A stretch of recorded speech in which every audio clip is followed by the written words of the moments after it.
Mon mari s'est moqué de ma carrière en coréen. Le mari ignore que je parle coréen couramment, ou que je possède son entreprise. La réunion du conseil d'administration de demain change tout. Les mots coréens ont tranché le bavardage de la soirée comme une lame que je n'étais pas censé comprendre. Avant de replonger dans l'histoire, dites-nous d'où vous nous écoutez. Et si cette histoire vous touche, assurez-vous d'être abonné car demain je vous ai réservé quelque chose de très spécial. La voix de mon mari Daniel a porté à travers la terrasse de notre pentouse, douce et confiante dans sa langue maternelle. Elle est complètement inutile. Qu'est-ce qu'elle fait même à la maison toute la journée? J'ai gardé les yeux fixés sur l'horizon de Séoul, la tournant brillant d'un orange contre le crépuscule, mon verre de vin stable dans ma main. Pour tout le monde à cette fête, j'étais Emma Park, l'épouse américaine de Daniel qui avait pris son nom de famille coréen. L'étrangère qui souriait poliment lors de conversations qu'elle ne pouvait pas suivre. L'épouse suiveuse qui avait abandonné sa modeste carrière en marketing pour soutenir son ascension fulgurante chez Nexcore Industries. Ce qu'il ne savait pas, c'est que je comprenais chaque syllabe. Le jeune homme, Juno du développement de produits, a au moins eu la décence de paraître mal à l'aise. Young, n'est-ce pas un peu excessif? Daniel a ri. Ce riche baryton qui m'avait d'abord attiré il y a 5 ans dans ce café de Stanford. Quoi? C'est la vérité. Les femmes américaines sont toutes comme ça, elles ne savent pas travailler, juste dépenser de l'argent. L'appartement s'est rempli de ricanements gênés de la part de ses collègues. Cet homme en costume coûteux, buvant le Johnny Walker Blue Label de ma collection personnelle, debout sur le marbre italien que j'avais importé, entouré par l'art que j'avais acquis. Tous pensant que j'étais une décoration. Une femme trophée, la jolie américaine qui avait piégé leurs brillants collègues par le mariage. Je me suis retourné lentement, mon visage arborant cette expression agréable et légèrement confuse que j'avais perfectionnée. Daniel, pourrais-tu traduire? Je me sens tellement exclu.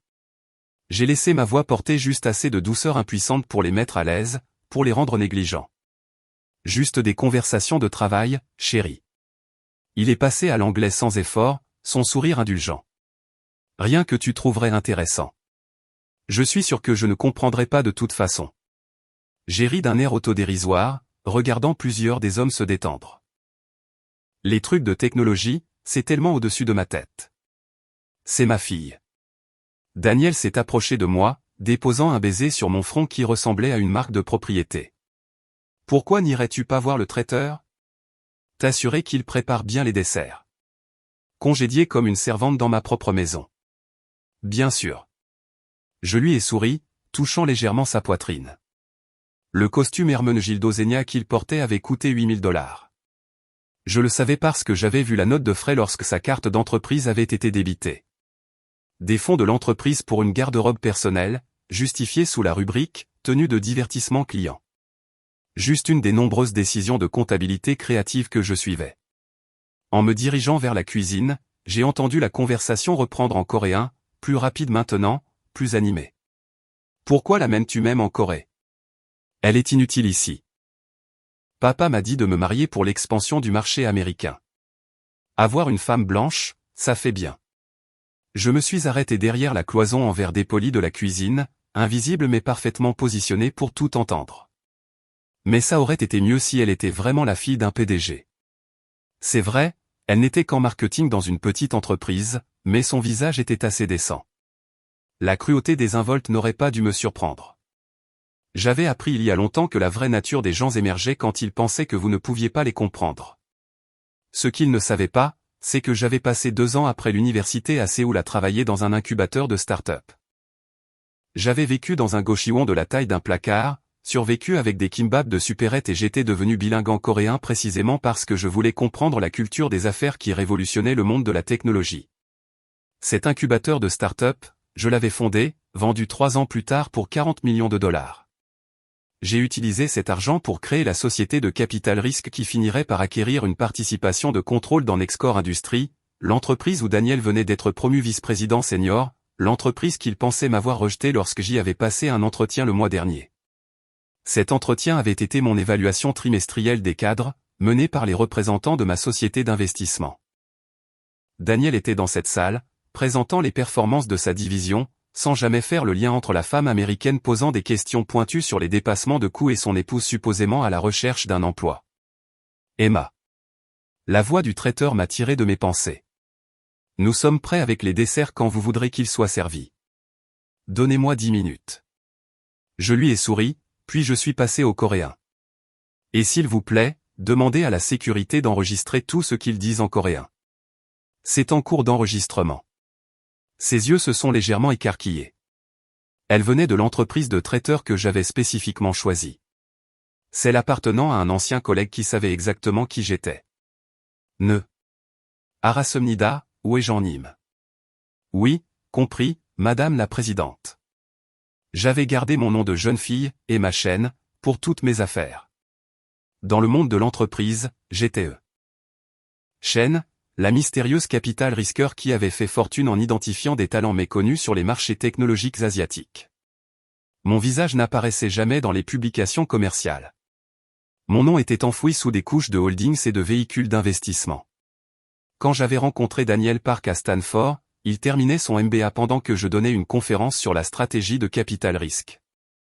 Je m'étais présenté comme Emma Chen, spécialiste du marketing, récemment licencié et cherchant une nouvelle orientation. Ce n'était pas entièrement un mensonge. J'avais travaillé en marketing pour la première start-up que j'avais fondée pendant environ 6 mois avant de devenir PDG.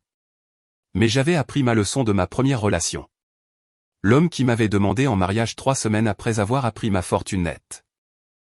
L'homme qui avait commencé à planifier comment dépenser mon argent avant même que j'aie dit oui. L'homme dont le visage s'était transformé d'amoureux à calculateur en l'espace d'une seule conversation. Alors avec Daniel, j'avais été prudente. Je conduisais une Honda Civic que je gardais spécifiquement pour un usage personnel. Je vivais dans un modeste appartement près du campus.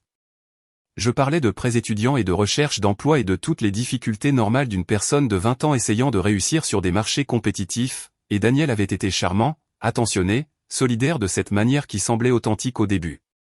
Il avait payé les dîners, insisté pour régler les additions, joué le rôle du candidat au MBA à succès sortant avec quelqu'un de moins bien loti qu'il aidait. La demande en mariage était venue 6 mois plus tard, sur une plage de Monterey, la bague modeste, ces mots sur la construction d'un avenir ensemble touchant. J'avais dit oui parce que je voulais croire que j'avais trouvé quelqu'un qui m'aimait pour moi, pas pour mon argent. Le contrat de mariage avait été son idée, pour nous protéger tous les deux, avait-il dit.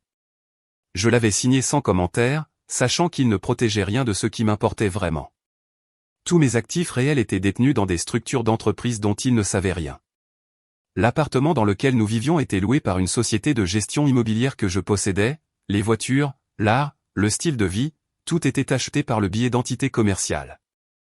Nous nous étions mariés lors d'une petite cérémonie à Napa. Ses parents étaient venus de Séoul, son père un cadre à la retraite, sa mère une professeure.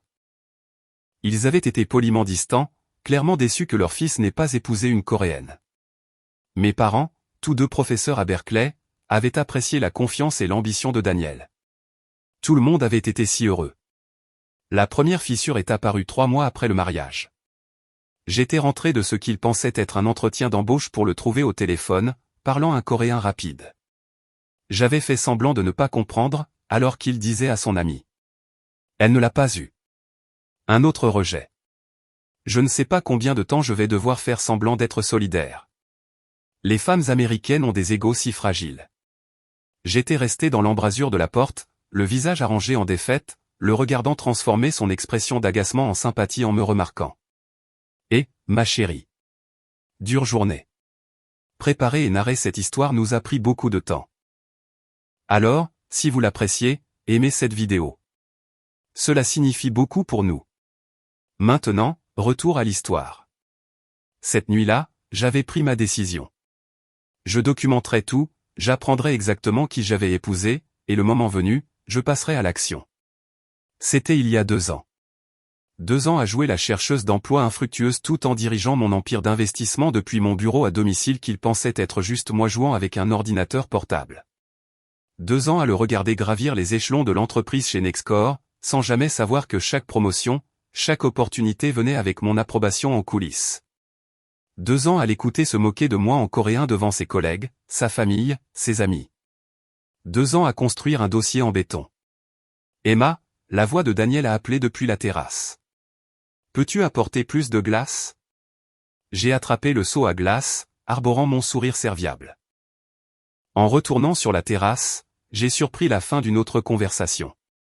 Demain, à la réunion du conseil, ils annoncent une restructuration, environ 5 personnes vont être licenciées. Ma main n'a pas tremblé en posant la glace. La réunion du conseil de demain. Celle où j'assisterai enfin en personne au lieu d'une vidéoconférence. Celle où Daniel présenterait le rapport trimestriel de sa division. Celle où tout changerait. Merci, chérie. Daniel a pris le seau sans me regarder. Oh, voici Minot, notre nouveau directeur financier. Minot, voici ma femme, Emma. Le directeur financier, un homme aux yeux perçants dans la quarantaine, m'a adressé un sourire poli. Enchanté de vous rencontrer. Daniel parle souvent de vous. Que des bonnes choses, j'espère. J'ai gardé ma voix légère. Bien sûr. Les yeux de Minot se sont tournés vers Daniel avec une expression que je n'ai pas tout à fait pu lire. Il dit que vous êtes très solidaire de sa carrière. J'essaie de l'être. J'ai souri chaleureusement. Bien que je crains de ne pas comprendre grand-chose à ce qu'il fait. La technologie est si compliquée. Daniel a mentionné que vous cherchiez du travail. L'anglais de Minot était parfait. Éduqué aux États-Unis. Dans quel domaine? Principalement le marketing, mais le marché est difficile en ce moment. J'ai haussé les épaules d'un air autodérisoire. Je pense peut-être prendre des cours, me réinventer. C'est bien. Son ton était gentil mais dédaigneux. C'est important de rester occupé. Rester occupé, comme si je ne gérais pas un portefeuille d'une valeur de 900 millions de dollars. Comme si je n'avais pas passé ma matinée en visioconférence avec la division de capital risque de Samsung pour discuter d'un partenariat potentiel. Comme si mon blog amateur sur les tendances technologiques n'était pas en réalité une couverture pour l'analyse de l'industrie que je vendais à des entreprises du Fortune 500 pour des centaines de milliers de dollars par rapport. Daniel, je peux te voler un instant? Juno s'est approché, l'expression sérieuse. Nous devrions discuter de la présentation de demain. Bien sûr. Oui. Daniel s'est tourné vers moi. Chérie, pourquoi ne vas-tu pas manger? Ne m'attends pas. Ça pourrait prendre un certain temps. Encore une fois, congédié. J'ai hoché la tête, j'ai souri et je me suis retiré dans la cuisine. À travers la vitre, je les ai regardés se blottir à l'autre bout de la terrasse, parlant à voix basse. Le langage corporel de Daniel était tendu. Quoi que la réunion du conseil de demain contienne, il était inquiet. Bien. Il devrait l'être. Mon téléphone a vibré dans ma poche. Un message de mon assistante de direction, Lisa, l'une des rares personnes à connaître ma double identité. Présentation prête. Membre du conseil confirmé. Le service juridique a finalisé les documents. Êtes-vous sûr du timing? J'ai tapé rapidement. Demain. Il est temps. Sa réponse est venue immédiatement. Daniel va perdre la tête. C'est l'idée. J'ai remis le téléphone dans ma poche et j'ai commencé à ranger la cuisine, jouant le rôle de la belle femme au foyer. À travers la vitre, je pouvais voir Daniel faire de grands gestes, ses collègues l'écoutant attentivement. Ils étaient inquiets de la restructuration, se demandant qui serait licencié, espérant que leur manœuvre politique avait sécurisé leur position. Aucun d'eux ne savait que la restructuration était mon idée. Que j'avais passé 6 mois à examiner chaque division, chaque dépense, chaque employé, que les 5 postes éliminés étaient des coupes stratégiques conçues pour améliorer l'efficacité et envoyer un message. Et aucun d'eux ne savait que le nom de Daniel était en haut de ma liste, non pas pour un licenciement. Ce serait trop simple. J'avais quelque chose de beaucoup plus éducatif en tête pour mon mari. La fête s'est finalement terminée vers 23 heures. J'ai joué l'hôtesse parfaite, remerciant tout le monde d'être venu, acceptant leurs compliments condescendants sur ma maison, souriant à travers les rejets désinvoltes de Daniel. Alors que le dernier invité partait, Daniel a desserré sa cravate et s'est versé un autre verre. Mon Dieu, quelle soirée! Tu as vu le visage de Minot quand j'ai mentionné le comte Johnson? Il parlait en anglais, sa garde baissée maintenant que nous étions seuls. Il sait que je suis préparé pour le poste de VP Asie-Pacifique. Encore 2 ans et je serai dans la suite exécutive. C'est merveilleux, chérie. J'ai commencé à ramasser les verres vides. Tu as travaillé si dur. Ouais, eh bien, quelqu'un dans ce mariage doit être ambitieux. Les mots étaient désinvoltes, presque une blague, mais le tranchant était là. En parlant de ça, comment s'est passé ton entretien cette semaine? Je n'avais eu aucun entretien.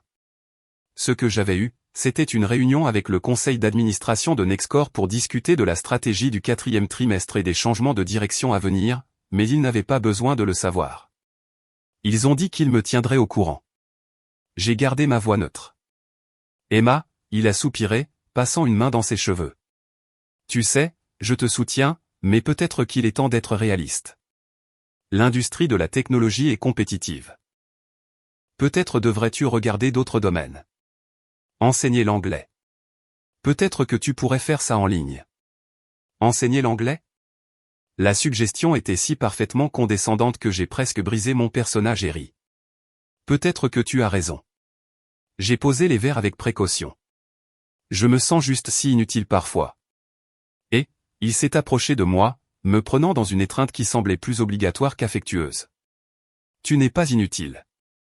Tu t'occupes de la maison. Tu soutiens ma carrière. C'est important aussi. Important aussi. Comme si mon rôle était auxiliaire. Comme si j'existais uniquement par rapport à lui. Je sais. Je me suis blotti contre lui, sentant son costume coûteux contre ma joue, sentant son parfum. Tom Ford, $400 la bouteille. Une autre note de frais que j'avais vue. J'ai de la chance d'avoir quelqu'un d'aussi réussi que toi. Nous avons de la chance de nous avoir. Il m'a relâché, sortant déjà son téléphone. Je dois réviser la présentation de demain. Grosse journée. Bien sûr.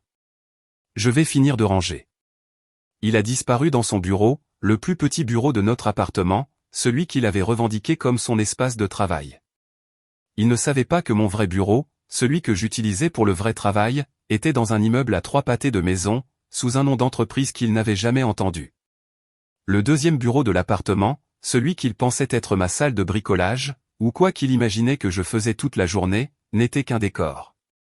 Un ordinateur portable avec un historique de navigation soigneusement organisé, un bureau avec de fausses lettres de rejet que j'avais rédigées moi-même, des accessoires pour maintenir l'illusion. J'ai fini de nettoyer, me déplaçant dans l'appartement avec une efficacité exercée. Pendant que je travaillais, j'ai mentalement revu l'ordre du jour de demain. La réunion du conseil était à 10 heures. La présentation de Daniel était prévue pour 11 heures. Ma révélation était prévue pour midi. J'avais débattu du timing pendant des semaines. Une partie de moi voulait lâcher la bombe immédiatement, pour voir son visage quand il réaliserait qui j'étais. Mais la partie stratégique de moi, celle qui avait bâti une fortune en pensant 10 coups d'avance, savait que la patience donnerait de meilleurs résultats. Le laisser présenter les chiffres de sa division. Le laisser se prélasser dans ce qu'il pensait être son succès. Le laisser se sentir en sécurité est suffisant. Puis tout lui enlever. Mon téléphone a de nouveau vibré. Cette fois, c'était un message de ma mère. Dîner ce week-end? Ton père veut discuter de quelque chose. J'ai souri. Mes parents savaient la vérité. Ils l'avaient su depuis le début. Mon père, professeur d'économie, avait compris immédiatement quand j'avais expliqué ma stratégie. Ma mère, professeure de psychologie, avait été moins enthousiaste mais solidaire. Jouer avec les cœurs des gens est dangereux, avait-elle prévenu, même quand ils le méritent. Je ne joue pas à des jeux, lui avais-je dit. Je mène une expérience. Je veux savoir s'il m'aime moi ou l'idée de moi. 2 ans plus tard, j'avais ma réponse. J'ai tapé, dimanche ça marche. J'aurai des nouvelles à partager. De bonnes nouvelles. Des nouvelles honnêtes. J'ai fini de ranger et je me suis dirigé vers ma supposée salle de bricolage. L'ordinateur portable a démarré, affichant l'écran d'accueil anodin que Daniel s'attendrait à voir s'il prenait la peine de regarder. Mais j'ai tapé la séquence de commandes cachées et l'écran a basculé pour montrer mon véritable espace de travail.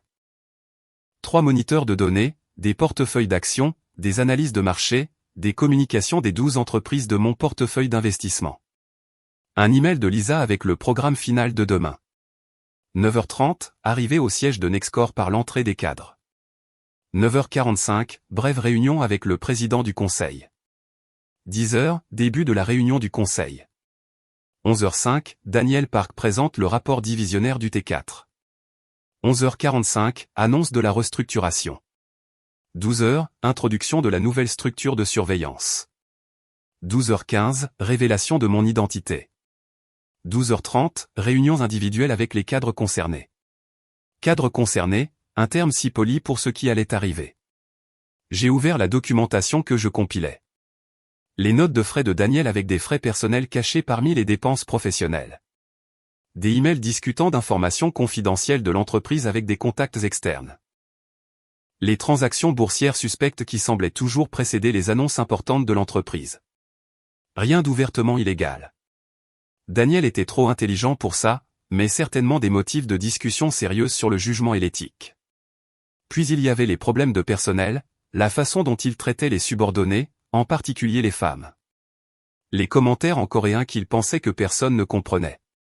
Le harcèlement désinvolte déguisé en différences culturelles. L'habitude de s'attribuer le mérite du travail des autres. Tout documenté, tout vérifié, tout prêt à être examiné par les RH et le service juridique. Mon téléphone a sonné. Lisa appelait sur notre ligne sécurisée. Des doutes ? Sa voix était chaleureuse mais professionnelle. Elle était avec moi depuis 5 ans, elle était au courant pour Daniel presque depuis le début. Aucun. Bien. Parce que je dois dire que j'attendais ce jour. La façon dont il te traite me fait bouillir le sang. Il me traite exactement comme je l'ai autorisé à me traiter. Je me suis penché en arrière dans ma chaise. C'est la partie qui me dérange le plus. J'ai été complice de ma propre diminution. Tu as été stratégique. Il y a une différence. Y en a-t-il une ? Oui. Son ton était ferme. Tu as recueilli des informations, construit un dossier, t'assurant que lorsque tu agis, c'est depuis une position de force inattaquable. Ce n'est pas de la complicité. C'est la guerre. La guerre. Peut-être qu'elle avait raison. Peut-être que c'est ce que devient un mariage quand la confiance disparaît et que la stratégie prend sa place. Comment a-t-il été ce soir ? A demandé Lisa. Typique. Se moquant de moi en coréen, me congédiant en anglais, jouant le mari à succès accablé par une femme sans succès. Et demain, il apprendra la vérité. Demain, tout le monde apprendra la vérité. J'ai ouvert un autre fichier. J'ai décidé de rendre mon identité publique, pas seulement à Daniel, mais à toute l'entreprise. Emma. La voix de Lisa portait une note d'inquiétude. Êtes-vous sûr ? Une fois que vous ferez ça, vous ne pourrez plus revenir à la vie privée. Je me suis caché assez longtemps, et l'entreprise a besoin de voir un vrai leadership, pas une figure mystérieuse derrière un écran. J'ai pensé aux collègues de Daniel, à leur mépris désinvolte, à leur supposition que le succès leur ressemblait. Ils ont besoin de voir que le pouvoir ne vient pas toujours dans l'emballage qu'ils attendent. D'accord, je vais m'assurer que les relations publiques soient prêtes. Ça va faire des vagues. Bien. Il est temps de faire des vagues. Nous avons discuté des derniers détails logistiques, confirmé le timing, passé en revue les imprévus. Au moment où nous avons raccroché, il était plus de minuit. La lumière du bureau de Daniel était toujours allumée. Je pouvais l'entendre au téléphone, parlant en coréen, probablement à son père, discutant de la réunion du conseil de demain, célébrant probablement son succès attendu. Je me suis tenu dans l'embrasure de la porte, le regardant à travers la fente. Il était animé, confiant, faisant des gestes en parlant, même si l'autre personne ne pouvait pas le voir. C'était Daniel dans son élément, ambitieux, déterminé, certain de sa voix. Demain, tout se met en place. Le poste de VP Asie-Pacifique est à moi. Je l'ai écouté exposer son plan sur 5 ans. VP en quelques mois, suite exécutive en 2 ans, peut-être PDG en 5. Il avait tiré parti de son mariage avec une Américaine pour paraître ouvert à l'international. Maintenant, il allait tirer parti de sa concentration unique sur le travail. Sans le fardeau d'une femme qui ne pouvait pas suivre. Concentration unique. Sans fardeau. Prévoyait-il de me quitter ? La pensée aurait dû me blesser, mais au lieu de cela, elle a sonné comme une justification. Emma, laisse-la partir. Si elle veut retourner en Amérique, je la laisserai, je lui donnerai une pension alimentaire et elle partira tranquillement. Il planifiait déjà le divorce, calculant déjà combien d'argent il devrait me donner pour me faire partir tranquillement. Le contrat de mariage limiterait son exposition, expliquait-il, je n'obtiendrais presque rien parce que je n'avais presque rien apporté au mariage. L'ironie était si parfaite qu'elle en était presque belle. Je me suis reculé avant qu'il ne puisse me repérer, retournant dans mon faux bureau. Demain, Daniel présenterait son rapport trimestriel. Il parlerait de croissance, de stratégie et de sa vision pour l'avenir. Il impressionnerait les membres du conseil qu'il pouvait voir, sans jamais remarquer celui qu'il ne pouvait pas. Et puis je me lèverais. Je me présenterais et je regarderais son monde s'effondrer avec le même détachement clinique qu'il avait montré en regardant le mien, ou ce qu'il pensait être le mien, s'effondrer. Mais ce soir, j'avais une dernière tâche. J'ai ouvert un nouveau document et j'ai commencé à taper. Au conseil d'administration de Nexcore Industries. Demain, j'assisterai à la réunion du conseil en personne pour la première fois. Comme vous le savez, j'ai maintenu mon anonymat pour me concentrer sur les décisions stratégiques sans les complications de l'identité publique. Cependant, des développements récents ont clairement montré que cette approche doit changer. Ce qui suit est un examen complet des performances de l'équipe de direction au cours des 2 dernières années, avec un accent particulier sur les considérations éthiques et l'adéquation culturelle avec les valeurs de notre entreprise. J'ai travaillé jusqu'à 3 heures du matin, élaborant la présentation qui accompagnerait ma révélation. Pas seulement sur Daniel, bien que son cas ait été le catalyseur, mais sur les problèmes plus larges que j'avais observés. La façon dont Nexcore avait développé une culture qui récompensait la politique plutôt que la performance. La façon dont certains cadres avaient appris à jouer avec le système. La façon dont mon absence en tant que leader visible avait permis à des schémas problématiques de se développer. Demain ne serait pas seulement une question de justification personnelle. Il s'agirait d'une correction de cap. Quand j'ai finalement éteint l'ordinateur et que je suis allé me coucher, Daniel dormait déjà, étalé sur son côté du matelas comme s'il possédait tout l'espace. Je me suis glissé silencieusement, maintenant le territoire séparé que nous avions établi au fil des ans. 2 personnes partageant un lit, mais vivant dans des mondes différents, sauf que nous avions toujours vécu dans des mondes différents. Ils ne le savaient tout simplement pas. Ma dernière pensée avant de dormir fut la réunion du conseil de demain. Daniel dans son costume de créateur, confiant et préparé. Moi dans ma tenue soigneusement choisie. Professionnelle mais pas tape à accent grave l'œil. Puissante mais pas ostentatoire. Le moment où nos regards se croiseraient à travers la table de conférence. Le moment où il comprendrait enfin. J'ai souri dans le noir. Demain, le jeu se terminait. Demain, la vérité éclaterait. Demain, Daniel Park apprendrait exactement qui il avait épousé et exactement ce qu'il était sur le point de perdre. Je me suis réveillé à 6 heures, mon réveil interne plus fiable que n'importe quel appareil. Daniel dormait encore, son téléphone sur la table de chevet affichant des notifications qu'il vérifierait dès son réveil. Je me suis douché dans la salle de bain des invités, nous avions depuis longtemps établi des routines matinales séparées, et je me suis habillé avec la tenue que j'avais choisie il y a des semaines pour ce jour. Un tailleur gris ardoise de Phoebe Philo. Structuré mais élégant.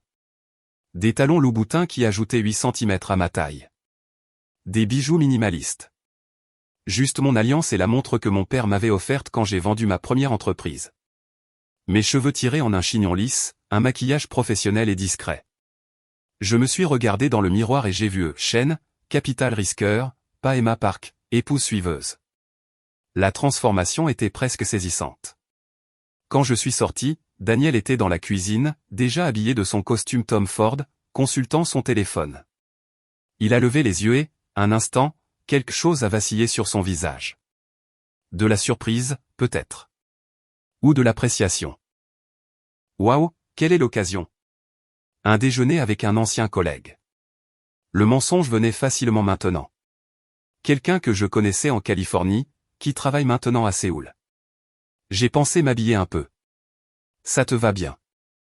Son attention était déjà revenue sur son téléphone. Je pars tôt. Grosse journée. Bonne chance pour ta présentation. Merci. Bien que la chance n'ait rien à voir là-dedans. Il a souri, ce sourire confiant qui m'avait autrefois charmé. Tout est question de préparation et d'exécution. Bien sûr. Je me suis versé du café de la cafetière qu'il avait préparé.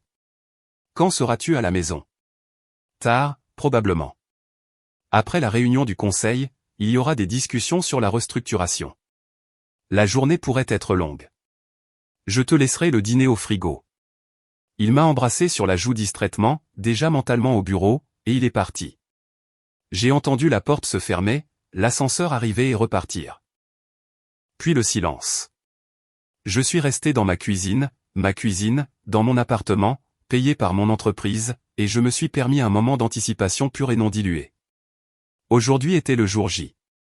J'ai fini mon café lentement, regardant le soleil se lever sur Séoul.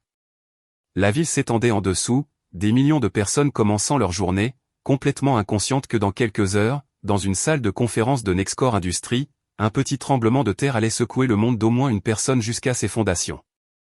À 8h30, j'ai reçu un texto de Lisa. La voiture est en bas, prête quand vous le serez.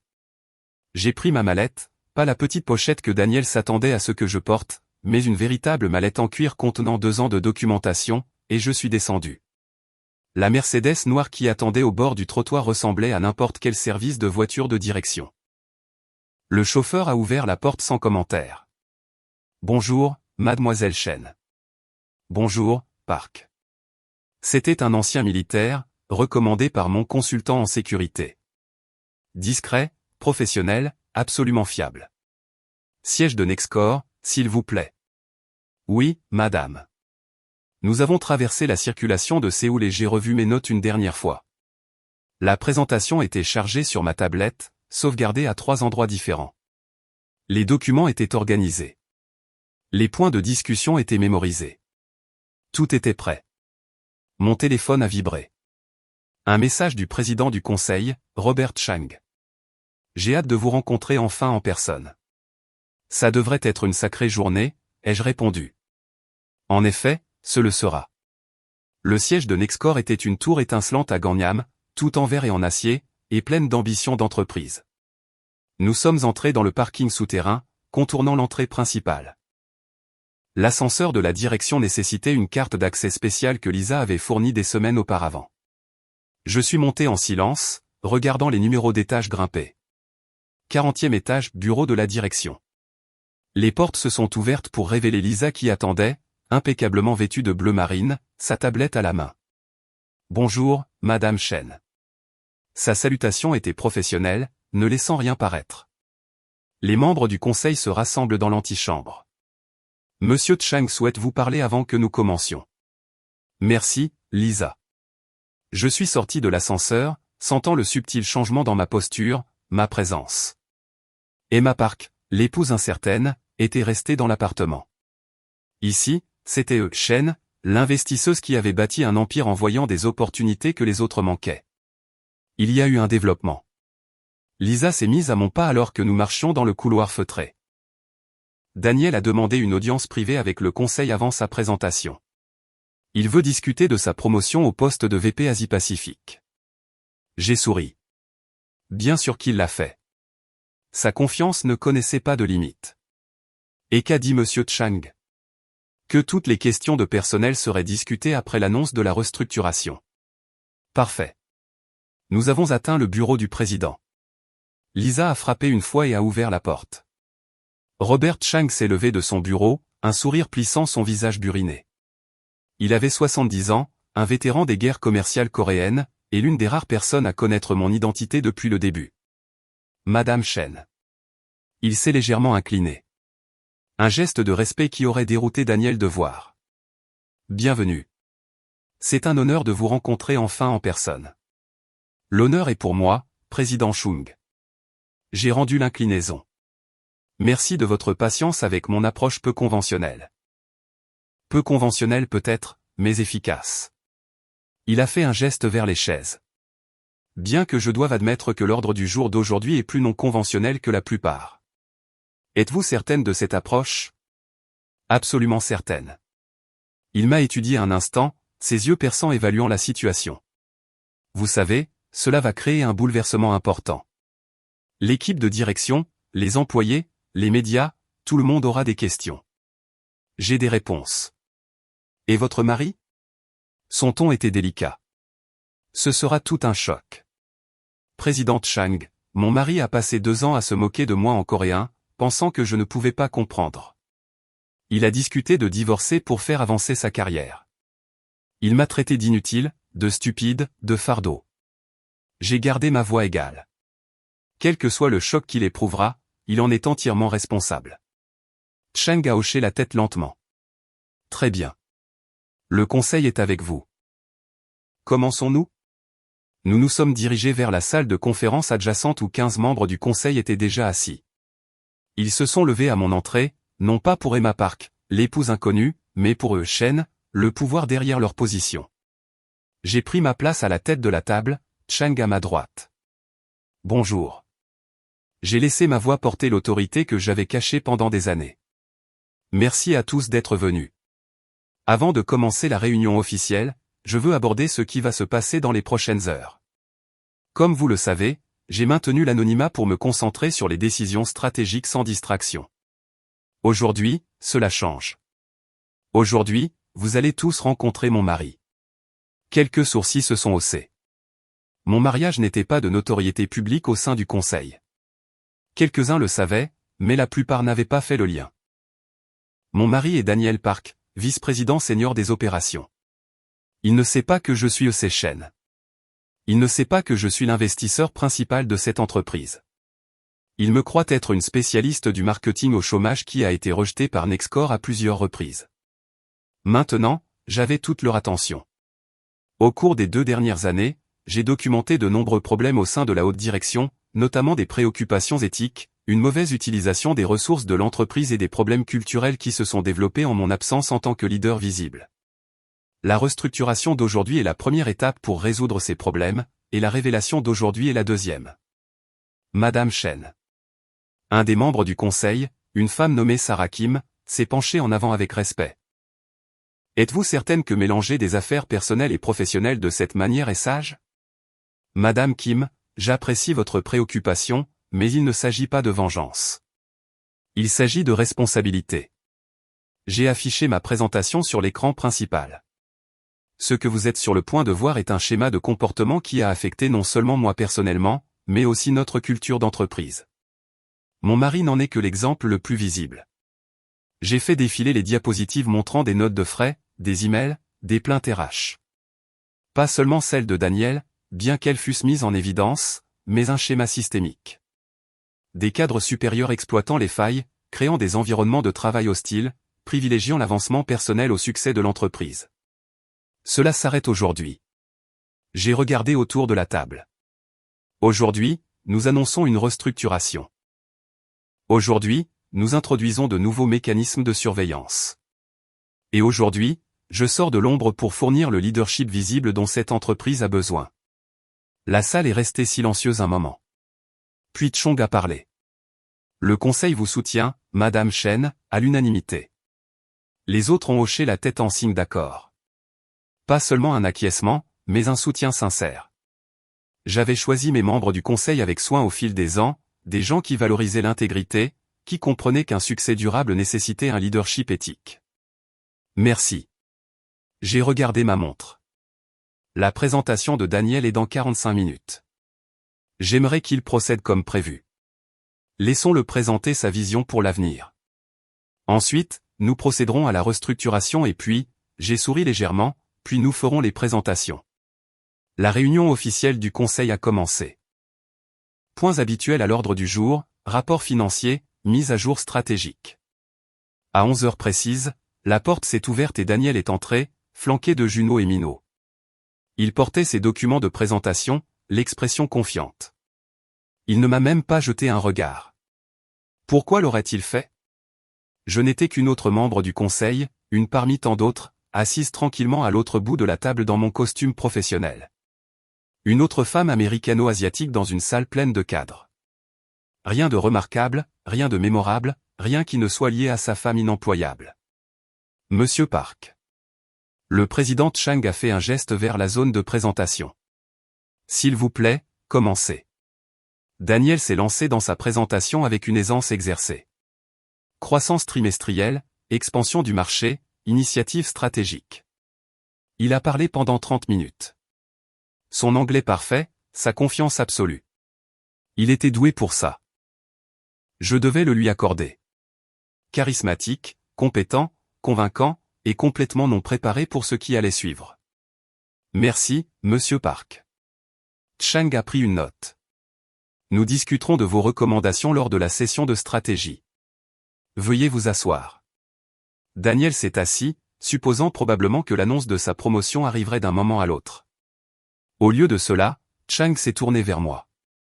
Madame Chen, voudriez-vous présenter la proposition de restructuration? Tous les yeux se sont tournés vers moi. Le regard de Daniel était poli, mais désintéressé.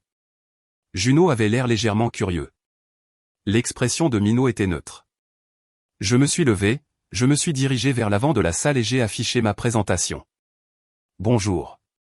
Pour ceux qui ne me connaissent pas encore, je suis Chen, investisseur principal et actionnaire majoritaire de Nexcore Industries. La température dans la pièce a chuté de 10 degrés. J'ai regardé le visage de Daniel, j'ai vu le moment exact où mes mots ont été enregistrés. D'abord la confusion, puis l'incrédulité, puis la lente et naissante horreur alors qu'il me regardait vraiment pour la première fois. Emma, sa voix s'est brisée. Qu'est-ce que tu fais ici? Je travaille. J'ai croisé son regard calmement. La même chose que je fais tous les jours depuis 2 ans pendant que tu me croyais inemployable. Le silence qui a suivi était absolu. Et dans ce silence, avec 15 membres du conseil qui regardaient et le monde de mon mari qui s'effondrait sous mes yeux, j'ai souri. Maintenant, parlons de la restructuration. La salle de conférence n'avait jamais été aussi silencieuse. Daniel était assis, figé sur sa chaise, son visage passant si rapidement par une série d'expressions que je pouvais les cataloguer une par une. Le choc, l'incrédulité, la confusion, la peur, et finalement, se déposant comme un sédiment au fond d'un verre, la rage. Emma. Il a dit mon nom comme une accusation. C'est insensé. C'est quoi cette blague?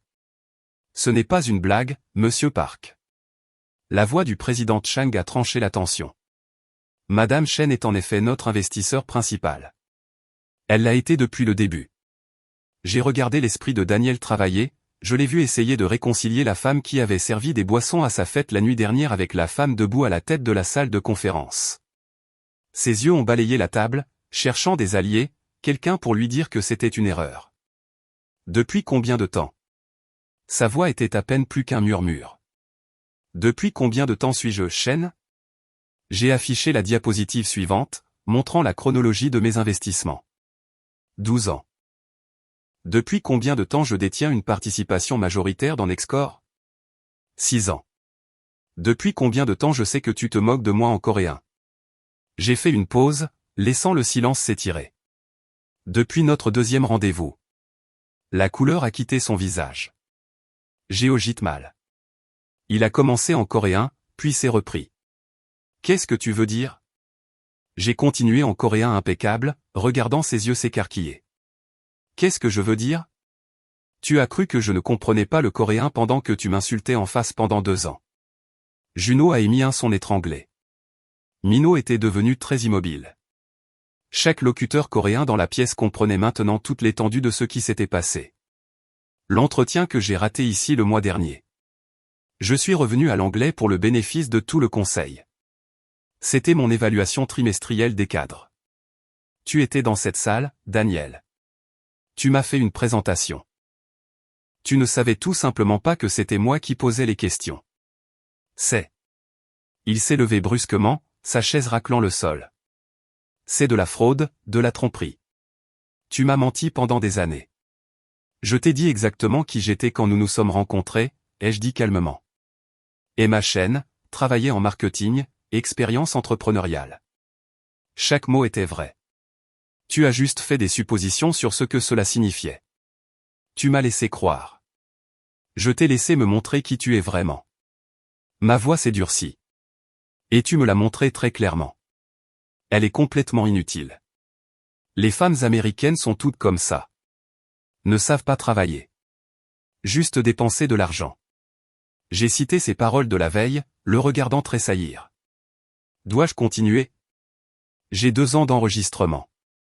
Les membres du conseil se sont agités mal à l'aise. Sarah Kim prenait des notes.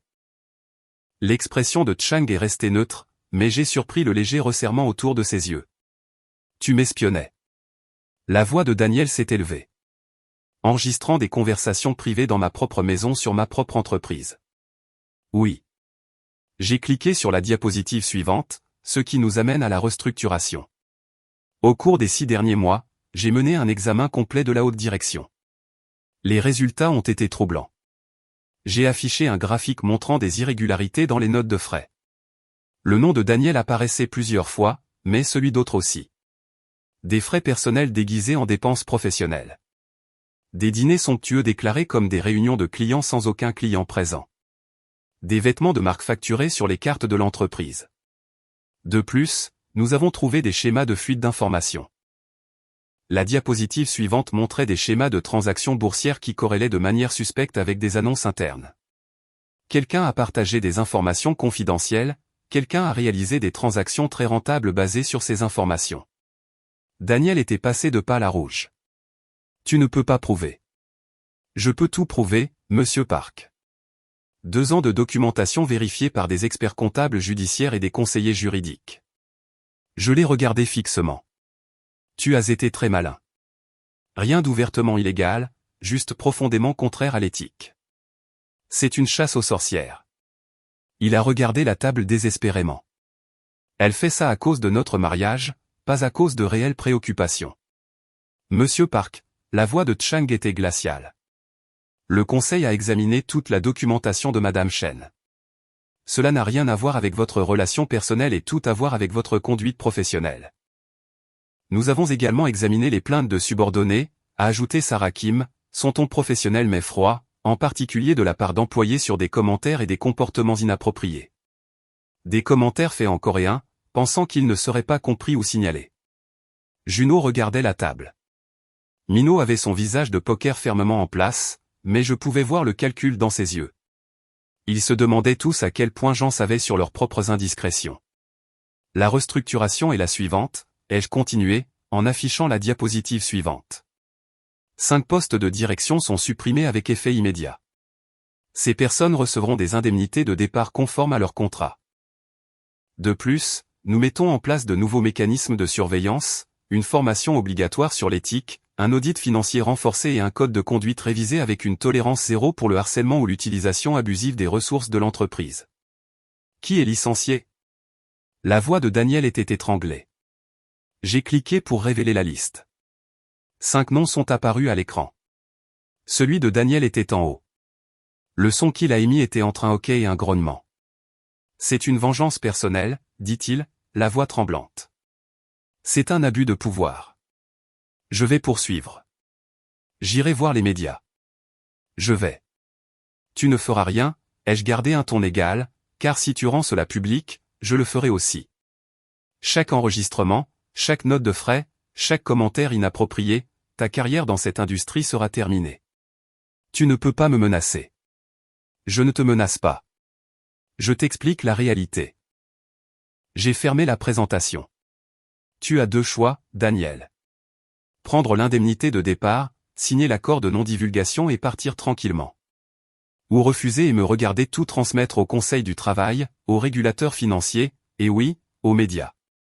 À toi de choisir. Il est resté là, tremblant de rage et d'humiliation, entouré de collègues qui n'osaient pas croiser son regard. J'ai presque eu pitié de lui. Presque. L'indemnité est généreuse, a ajouté Chang. 1 an de salaire, des avantages sociaux étendus et une référence neutre pour un emploi futur, mais cela nécessite votre signature sur l'accord de non-divulgation avant la fin de la journée. Je veux parler à ma femme, a soudainement dit Daniel, seul. J'ai envisagé de refuser, puis j'ai hoché la tête. 5 minutes. Les membres du conseil sont sortis en silence, nous laissant seuls dans l'immense salle de conférence. Daniel et moi nous tenions de part et d'autre de la table, la distance physique correspondant au gouffre émotionnel qui avait toujours existé entre nous. Pourquoi, sa voix s'est brisée. Si tu avais tout cet argent, tout ce pouvoir, pourquoi m'as-tu épousé? Pourquoi m'as-tu laissé t'humilier? Je t'ai épousé parce que je voulais croire que quelqu'un pourrait m'aimer pour qui j'étais, pas pour ce que j'avais. J'ai croisé son regard. Je t'ai laissé m'humilier parce que j'avais besoin de connaître la vérité. Et maintenant je la connais. La vérité, il a ri amèrement. Quelle vérité? Que tu es une menteuse. Une manipulatrice? Que tu ne m'as jamais aimé? Les mots sont sortis plus doucement que je ne l'avais prévu. Tu as aimé l'idée de moi, la femme américaine pratique qui te donnait une allure internationale, la femme que tu pouvais contrôler et rabaisser pour te sentir puissant. Tu ne m'as jamais demandé mes rêves, mes ambitions, ma vraie personne. Tu as juste supposé que je n'en avais pas, tu ne me l'as jamais dit.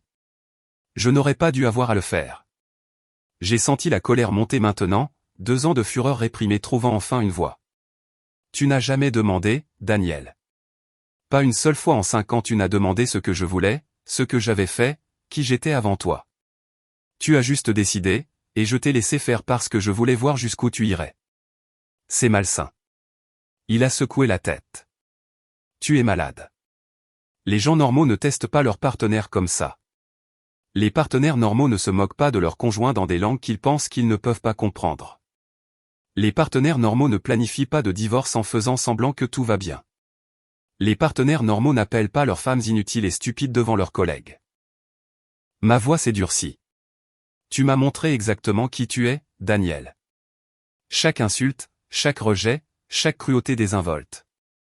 Je t'ai juste donné assez de cordes. Il m'a regardé un long moment, puis a dit doucement. M'as-tu déjà aimé? La question a atterri comme une pierre dans une eau calme. J'ai pensé à l'homme que j'avais rencontré à Stanford, au charme et à la confiance qui m'avait attiré. La demande en mariage sur la plage, les moments de tendresse apparente. J'ai aimé qui je pensais que tu étais, ai-je dit finalement, avant de comprendre que c'était un acte. Un acte, il a ri durement. C'est moi que tu traites d'acteur? Tu joues un rôle depuis 2 ans. J'ai joué le rôle que tu m'as assigné. Je l'ai juste fait mieux que tu ne le pensais. J'ai regardé ma montre. Tes 5 minutes sont écoulées. Le conseil attend ta décision. Et toi? Il m'a regardé, vraiment regardé, peut-être pour la première fois. Qu'est-ce qui t'arrive maintenant? Je continue de diriger mon entreprise. Je sors de l'ombre et je dirige visiblement. J'arrête de cacher qui je suis pour mettre les autres à l'aise. Je me suis dirigé vers la porte. Et je demande le divorce. Le contrat de mariage protège tes biens, pas les miens. Tu n'obtiendras rien de moi, Daniel, tout comme tu ne m'as rien donné qui comptait. J'ai ouvert la porte. Les membres du conseil attendaient dans l'antichambre, avec Lisa et 2 avocats. Monsieur Park aura besoin d'1 heure pour examiner l'offre d'indemnité, leur ai-je dit. En attendant, procédons au reste de la restructuration. Daniel est passé devant moi sans un autre mot, les épaules rigides. Je l'ai regardé partir, ne ressentant rien. Pas de satisfaction, pas de regret, juste un profond sentiment de clôture. Le reste de la réunion du conseil s'est déroulé efficacement. Les 4 autres noms sur la liste de restructuration ont été appelés un par un. Certains ont argumenté, d'autres ont accepté tranquillement. Tous ont finalement signé les accords de non-divulgation. L'alternative était trop coûteuse. À 15 heures, c'était terminé. 5 cadres supérieurs vidaient leur bureau. Les RH publiaient déjà les annonces internes et je me tenais dans ce qui allait devenir mon bureau permanent, la suite d'angles avec des fenêtres du sol au plafond donnant sur Séoul. Madame Chen. Lisa est entrée avec sa tablette. Le communiqué de presse est prêt pour votre examen. Nous annonçons votre identité en tant que PDG et investisseur principal. Avec effet immédiat. Je l'ai lu rapidement. Professionnel, direct. Aucune mention de drame personnel. Parfait. Envoyez-le. Il y aura un intérêt médiatique important, a-t-elle prévenu. Des questions sur pourquoi vous êtes resté anonyme si longtemps. Des spéculations sur le timing. Laissons-les spéculer. Je donnerai une interview à une publication réputée, j'exposerai ma philosophie sur le leadership et la stratégie d'investissement, puis je me concentrerai sur le travail. Je me suis détourné de la fenêtre. Quoi d'autre? Daniel a signé l'accord d'indemnisation il y a 1 heure. Il a déjà quitté le bâtiment et les papiers du divorce sont en cours de dépôt cet après-midi. Son avocat a appelé, cherchant à obtenir un règlement. Je lui ai dit de revoir le contrat de mariage. J'ai hoché la tête. C'était vraiment fini. 5 ans de mariage, 2 ans de documentation, 1 jour de jugement. Fini. Mon téléphone a vibré. Un message de ma mère. Ton père et moi avons vu les nouvelles. Ça va? J'ai répondu. Je vais bien. Mieux que bien. J'expliquerai tout. Un autre message. Celui-ci d'un numéro inconnu. Tu as détruit ma vie. Daniel. Je l'ai bloqué sans répondre. Il n'y avait plus rien à dire. Au cours des jours suivants, l'histoire a explosé dans les médias économiques. La mystérieuse investisseuse Chen révélée comme Emma Chen, ancienne PDG anonyme, sort de l'ombre. Les titres variaient, mais le récit était cohérent. Une investisseuse à succès choisissant de mettre fin à son anonymat pour assurer un leadership visible.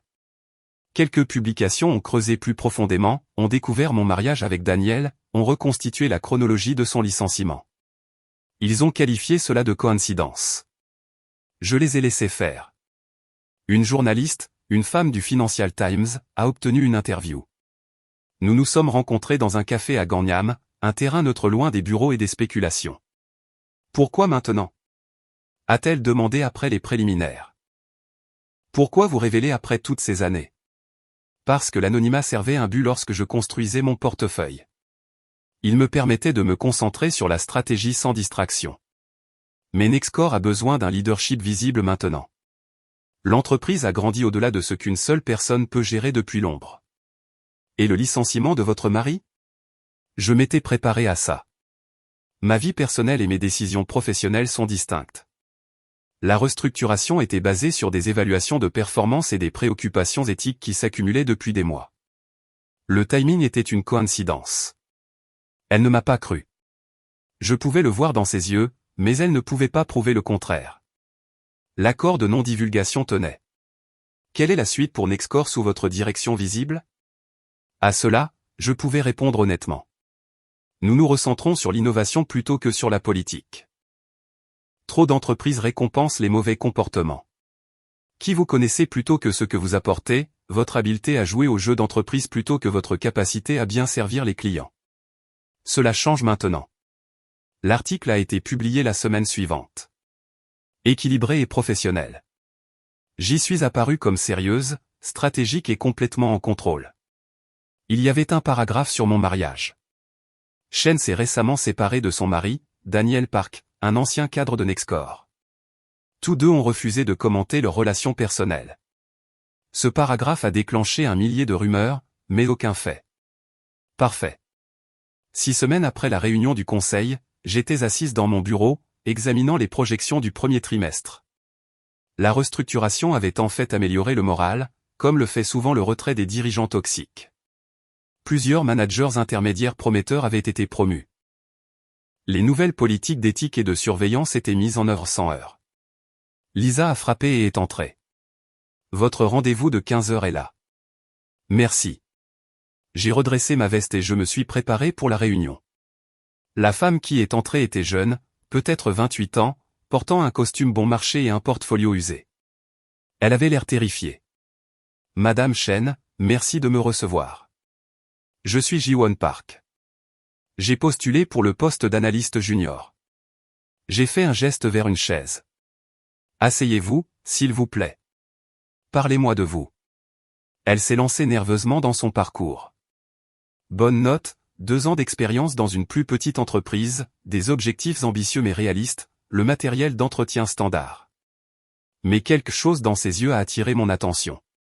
Une faim, une détermination. Pourquoi Nexcore ? Ai-je demandé. Parce que, elle a hésité, puis a continué. Parce que j'ai entendu parler de la restructuration, des changements que vous faites. J'ai travaillé dans 3 entreprises où la politique importait plus que la performance. Où être une femme signifiait travailler 2 fois plus dur pour la moitié de la reconnaissance. Je veux travailler quelque part de différent. Je l'ai étudié. Il y a 2 ans, elle aurait pu être moi. Bon sang, il y a 12 ans, elle était moi. Puis-je être honnête avec vous, mademoiselle Park ? S'il vous plaît. Cette industrie vous sous-estimera constamment. Ils supposeront que vous ne comprenez pas les concepts techniques. Ils vous interrompront en réunion. Ils s'attribueront le mérite de vos idées. Certains le feront consciemment. La plupart le feront sans réfléchir. Ça ne s'arrête jamais vraiment. Son visage s'est légèrement affaissé. Mais j'ai continué, cela ne veut pas dire que vous ne pouvez pas réussir. Cela signifie que vous devez être stratégique, tout documenter, créer des alliances, connaître votre valeur et ne jamais vous en excuser. Et parfois, laisser les gens vous sous-estimer. Leurs suppositions sont votre avantage. Elle a levé les yeux, la surprise remplaçant la déception. Vous êtes embauché, ai-je dit, le salaire de départ est 15% supérieur à la norme de l'industrie pour votre niveau d'expérience. Je lance également un programme de développement du leadership féminin. Vous serez dans la première cohorte. Des larmes ont monté à ses yeux. Merci. Je ne vous décevrai pas, je sais que non, car si vous le faites, je vous licencierai. J'ai souri pour adoucir les mots. La performance compte ici, pas la politique, pas les relations. La performance, dans les deux sens. Après son départ, je me suis rassise dans mon fauteuil, regardant Séoul. Quelque part dans cette ville, Daniel postulait probablement à de nouveaux postes, essayant de reconstruire sa carrière. Je ne lui souhaitais pas de mal. Je ne lui souhaitais tout simplement plus rien du tout. Mon téléphone a vibré. Un message de mon avocat du divorce. Papier finaux signé. C'est officiel. Je n'ai rien ressenti. Pas de tristesse. Pas de soulagement. Juste un achèvement. Ce soir-là, j'ai dîné avec mes parents dans leur restaurant préféré à Honda. Mon père s'est levé à mon arrivée, me prenant dans ses bras. « Comment vas-tu, ma chérie ?»« Bien, vraiment bien, et je le pensais. » Pendant le dîner, je leur ai tout raconté. La fête, la réunion du conseil, les suites. Ma mère a écouté avec l'attention aux détails de sa thérapeute. Mon père a posé des questions stratégiques sur la direction de l'entreprise. « Je suis fier de toi », a finalement dit ma mère. Pas pour la vengeance, bien que j'admette qu'il y a une certaine justice poétique, mais pour avoir enfin montré au monde qui tu es vraiment. Ta mère a raison, a ajouté papa. Cacher ta lumière ne sert à personne. Ni à toi, ni aux gens qui travaillent pour toi, ni à l'industrie. Ça a servi un but, ai-je dit. J'ai appris des choses que j'avais besoin d'apprendre sur les gens, sur la confiance, sur moi-même. Et maintenant, a demandé ma mère. Maintenant, je dirige visiblement. Je prends des décisions ouvertement. Je montre à de jeunes femmes comme Jiwon que le succès est possible, qu'elles n'ont pas à se diminuer pour avancer. Jiwon, a demandé papa. Je leur ai parlé de l'entretien, de me voir en elle, dans sa détermination nerveuse. Tu fais du mentorat, a dit doucement ma mère. C'est bien. C'est comme ça qu'on change les systèmes. Pas seulement en réussissant nous-mêmes, mais en tirant les autres vers le haut derrière nous. Nous avons parlé tard dans la soirée de travail, de la vie et de tout ce que j'avais gardé caché si longtemps. En marchant vers ma voiture ensuite, je me suis senti plus légère que je ne l'avais été depuis des années. L'appartement, mon appartement, était silencieux à mon retour, vide de la présence de Daniel, vide de faux semblants. J'avais redécoré après son départ, enlevant les meubles qu'il avait choisis, l'art qu'il prétendait apprécier. Maintenant, il reflétait mes goûts réels. Lignes épurées, pièces significatives, espace pour la réflexion. Je me suis versé un verre de vin, pas un scotch cher destiné à impressionner, juste un vin que j'aimais vraiment, et je me suis tenu à la fenêtre, regardant les lumières de la ville. Mon téléphone a vibré. Un message d'un numéro inconnu. Je l'ai presque supprimé, supposant que c'était encore Daniel, mais quelque chose m'a poussé à l'ouvrir. Madame Chen, c'est Junot de la réunion du conseil. Je sais que je ne mérite pas de réponse, mais je voulais m'excuser. Je savais que ce que Daniel disait était mal. J'aurais dû dire quelque chose. Je suis désolé. J'ai regardé le message un long moment. Puis j'ai tapé « Excuses acceptées. Faites mieux à l'avenir ». Sa réponse est venue rapidement. Je le ferai. Merci pour la seconde chance. J'ai bloqué le numéro. Pas besoin de contact supplémentaire, mais j'ai senti quelque chose changer. Pas exactement du pardon, mais une reconnaissance. Les gens pouvaient changer. Certains le feraient, d'autres non. Ce n'était pas ma responsabilité. 3 mois plus tard, j'ai donné un discours lors d'une conférence sur les femmes dans la technologie. Les organisateurs essayaient de réserver chaîne depuis des années. Maintenant, je me tenais sur scène devant 800 femmes. Plus anonyme, plus caché. J'ai passé des années à laisser les gens me sous-estimer, leur ai-je dit. Parfois stratégiquement, parfois parce que j'avais peur. J'ai vu des hommes s'attribuer le mérite de mes idées, rejeter mon expertise, supposer que je ne comprenais pas les concepts de base. Et pendant longtemps, j'ai pensé que c'était le prix du succès. Rester petite. Rester silencieuse. Ne pas faire de vagues. Le public était complètement silencieux. Mais voici ce que j'ai appris. Se diminuer ne vous protège pas. Ça ne rend pas le chemin plus facile. Ça vous rend juste plus petite. Et le monde n'a pas besoin de femmes plus petites. Il a besoin de femmes qui prennent de la place, qui revendiquent leur expertise, qui refusent de s'excuser pour leur succès.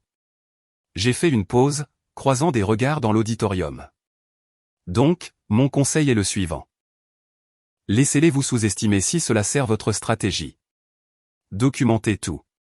Construisez vos réseaux. Connaissez votre valeur.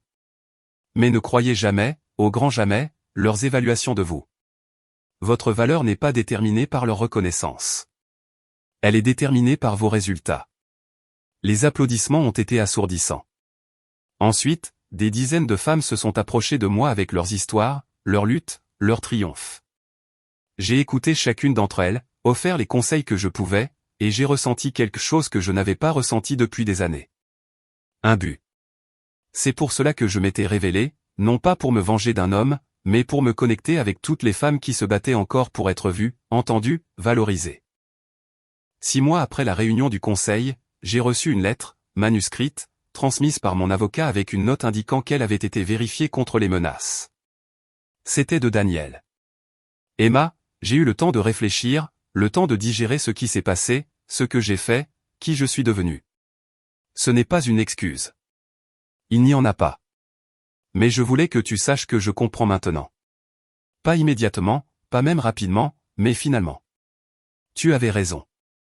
Je n'ai jamais demandé tes rêves. Je ne t'ai jamais vu comme une personne à part entière, juste comme un accessoire de mes ambitions. Je me disais que je te soutenais, que j'étais un bon mari, mais je n'étais ni l'un ni l'autre. J'étais quelqu'un qui avait besoin de se sentir supérieur en faisant sentir quelqu'un d'autre petit. Je n'attends pas de pardon. Je ne le mérite pas, mais je voulais reconnaître que tu avais raison et que j'avais tort sur tout. J'espère que tu vas bien.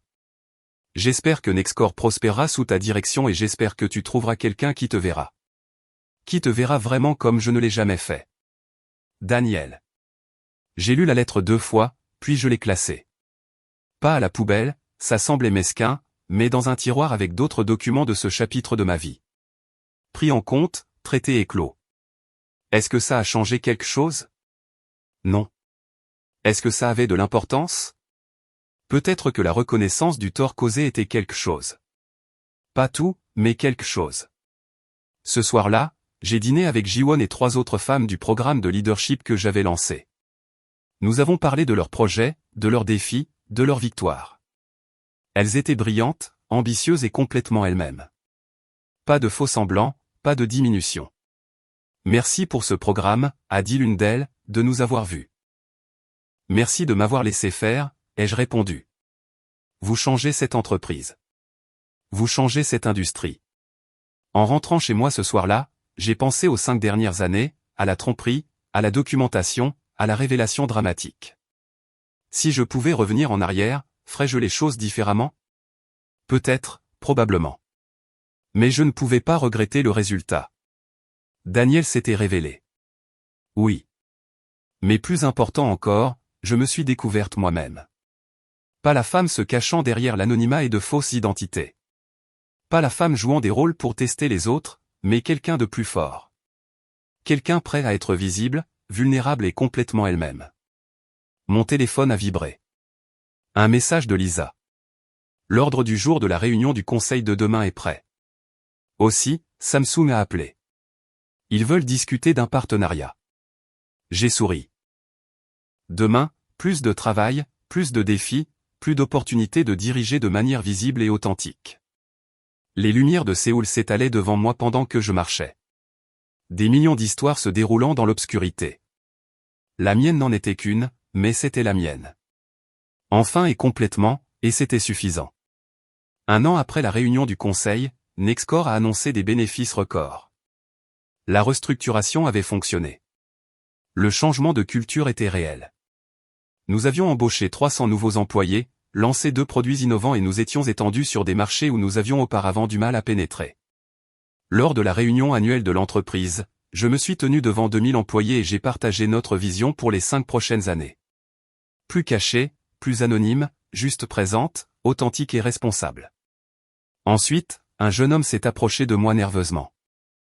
Madame Chen, je voulais juste dire, ma sœur était à votre discours l'année dernière. Elle a postulé ici à cause de ce que vous avez dit. Elle commence la semaine prochaine. Comment s'appelle-t-elle? Ai-je demandé. Sarah Kim. Elle sera dans la division ingénierie. Je serais ravi de la rencontrer. Et je le pensais.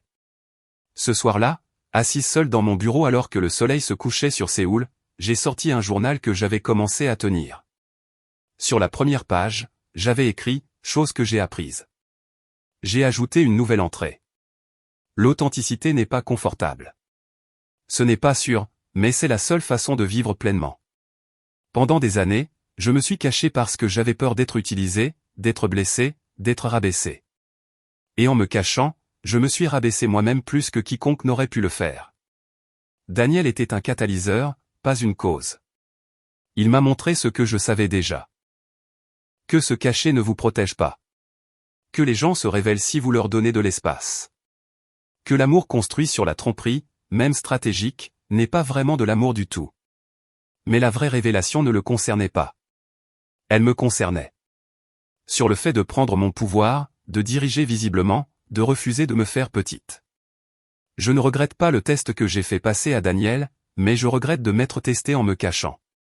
J'ai perdu 2 ans de ma vie à jouer un rôle alors que j'aurais pu vivre authentiquement tout ce temps. Fini de se cacher. Fini les tests. Juste la vérité, visible et sans compromis. C'est la vraie vengeance.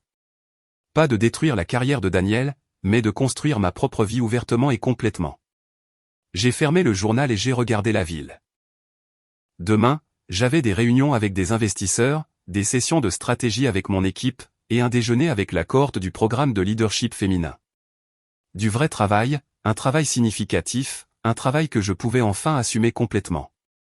Mon téléphone a vibré une dernière fois. Un message d'un numéro inconnu. Est-ce ma chaîne? J'ai presque supprimé, mais quelque chose m'a poussé à répondre. C'est Chen. Qui demande? C'est Michael Chen. Je pense que nous pourrions être parents. Je fais des recherches sur mon arbre généalogique et j'ai trouvé votre nom lié à mon grand-père. J'ai souri. La vie avance. De nouvelles connexions, de nouvelles possibilités. J'ai répondu, dites-moi plus. Et quelque part à Séoul, dans un appartement que je ne possédais plus, ou peut-être dans un nouvel endroit, en train de recommencer, Daniel Park vivait sa propre histoire, apprenant ses propres leçons, ou non. Ce n'était plus mon problème. J'avais ma propre vie à mener.